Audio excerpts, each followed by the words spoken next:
we do say blessed love to each and every one.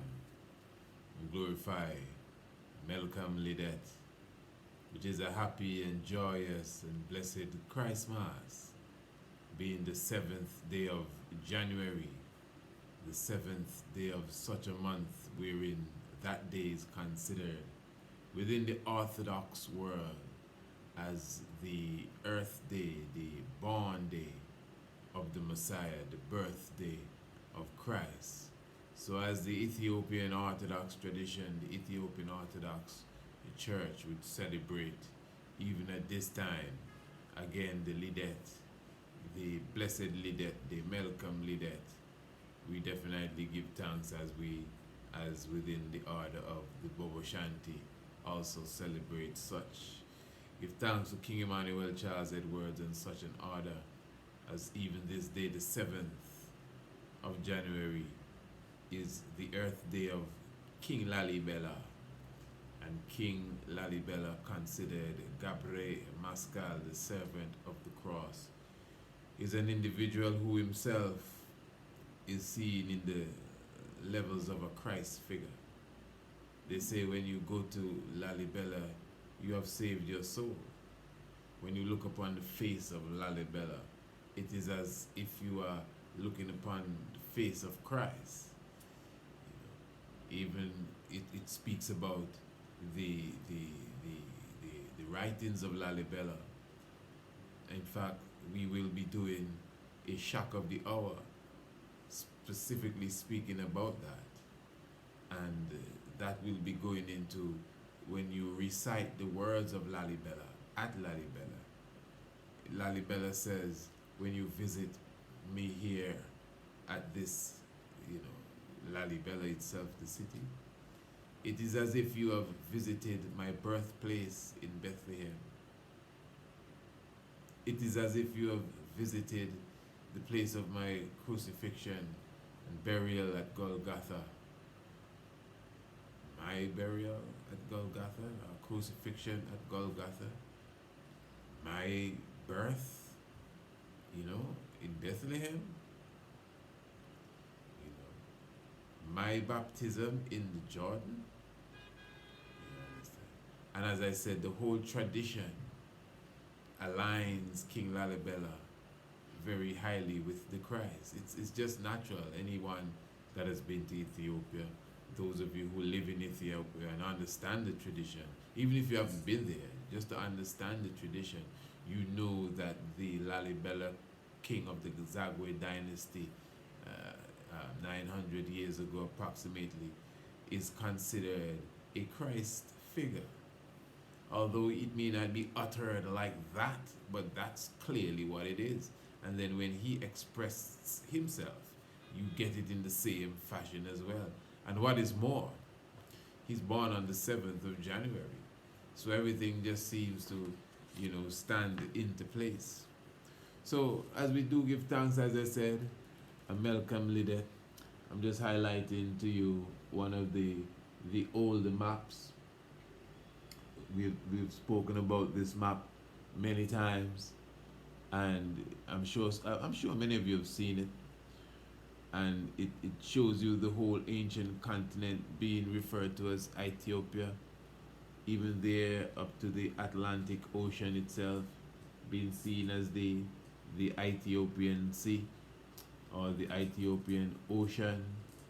And it just brings a lot of light to even the true biblical land of Israel, from the river Euphrates to the Ethiopian Ocean, from the river Euphrates to the Great Sea, from the river Euphrates to the Atlantic Ocean, which is the same Ethiopian Ocean. And what it shows you, even at this time, when the Greeks observed this ocean to be that of Ethiopia, the understanding was that Ethiopia, the landmass, was considered one. So even if you see some demarcation lines there, for example, of course it's nothing in comparison to how it looks today. And yes, amongst tribes, we even separated ourselves. But in what way? By rivers, by hills, by valleys. You understand. Well, you would understand if you understood. But the point is, in the book of Nahum, and we highlight this before in the book of Nahum, chapter 3, it clearly highlights the city of Thebes, which is Norway. And it said Thebes now, ruled from sea to sea, and its walls was the waters from sea to sea. And Ethiopia and Egypt and Put and Lubent were this help, and they strengthened it. Thebes, which is the city of 100 gates, which once ruled all of Africa. So for us to deny the fact that Africa, in its ancient time, even known history and beyond known history, because that's what history is, what you know or what you have you perceive to know and have written down. Africa, in its agency, was once one nation, and even the Bible makes that clear, and we highlight that very clearly also in our ebook, The True Biblical Land of Israel.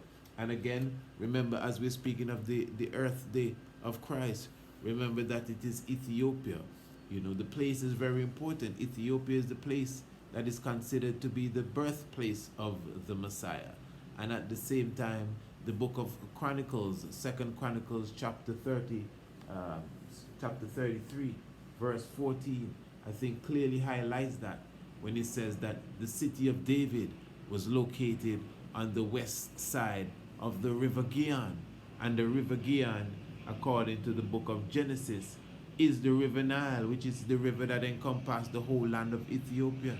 So anything to the west of the river Gihon is to the west of the river Nile. And the city of David, according to Chronicles 33, verse 14, 2 Chronicles, the city of David, where Christ was born, I'm talking about, is to the west of the Gihon, the west of the Nile. That really aligns perfectly with what the Ethiopians say, that Christ was born in Ethiopia. So we glorify again the earth day of great King Lalibela. Thanks to King Emmanuel Charles Edwards. Give thanks for such a key and important moment. Give thanks to the Christ Mass. And as I said, in the shock of the hour, we will definitely go more into that.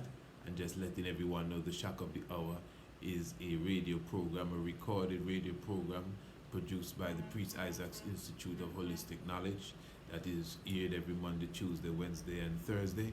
And for those that are a part of the subscription team of the shock of the hour, they receive the program every day in their inbox after the program has been aired and recorded.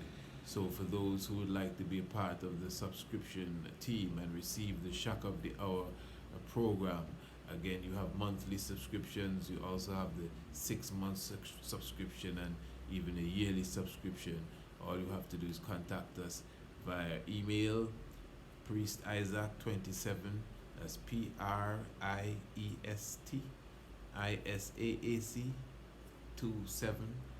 @gmail.com.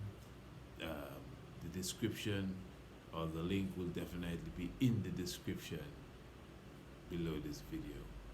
So glorify Malcolm Lidet, life giver and keeper of life. Holy Emmanuel, Selassie, Jah.